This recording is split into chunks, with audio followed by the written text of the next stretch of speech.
todo mundo da minha geração, né? Quer dizer, é uma geração que ainda não nasceu no digital, né? O digital chegou já na passagem aí da adolescência para o adulto. O impresso, o livro, é uma parte indissociável da minha formação, acho que da formação de todo mundo da minha geração. E nesse sentido, acho que é natural o vínculo com o objeto. Eu acho que com o tempo eu fui percebendo que o livro impresso, a história do livro impresso, toda a trajetória que vem muito antes até do livro impresso, né? Vem até do livro manuscrito, enfim, a invenção da linguagem, quer dizer, toda a trajetória que leva ao livro impresso, ele é, a meu ver, assim, acho que é a grande manifestação do homem enquanto ser cultural. Acho que justamente porque ele condensa, ele é experiência, né?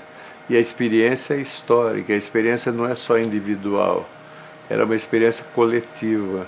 De pensar, por exemplo, que ele é escrito numa língua, no caso o português do Brasil, e não é inocente escrever no português do Brasil e não em inglês ou russo ou chinês. Quer dizer, nesse sentido já tem uma carga cultural que antecede o autor. Mas ao mesmo tempo que ele está codificado por um autor, os usos dele são incontroláveis. E você não tem controle do uso, e isso é magnífico. Quer dizer, pode haver leituras mais estranhas possíveis do mesmo texto, e não tem controle. E nesse sentido que ele é um objeto também extremamente polêmico, ele em si mesmo. Ele se abre assim para divergência, para pluralidade, para mil possibilidades de leituras, né? Eu sei, por exemplo, uma história que conta que um faraó egípcio, um Ptolomeu, antes de Cristo, ele fez contato com Atenas e ele pediu emprestadas as obras daquele autor de teatro grego Sófocles.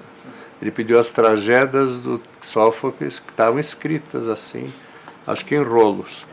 E ele levou para Alexandria e fez lá os homens da biblioteca de Alexandria copiar. Agora, ele tinha pago uma espécie de garantia para os atenienses, uma coisa era 40 talentos de ouro. É uma coisa assim, hoje seriam uns 40 milhões de dólares, mais ou menos, um dinheirão. Mas ele preferiu ficar com os rolos. E mandou então fazer cópias do texto e devolveu para os atenienses cópias. Aí já tem uma coisa, quer dizer, a ideia de que eu vou ficar com o rolo porque o rolo ele tem a presença da mão do Sófocles que escreveu nele pela primeira vez. Agora, se eu mando fazer uma cópia, não tem mais esse fetiche da presença. O livro impresso em si, mais do que simplesmente um resgate nostálgico, mesmo um fetiche do mundo, do passado, etc., ou o valor afetivo, acho que mais do que tudo isso, ele tem uma função de hoje para frente.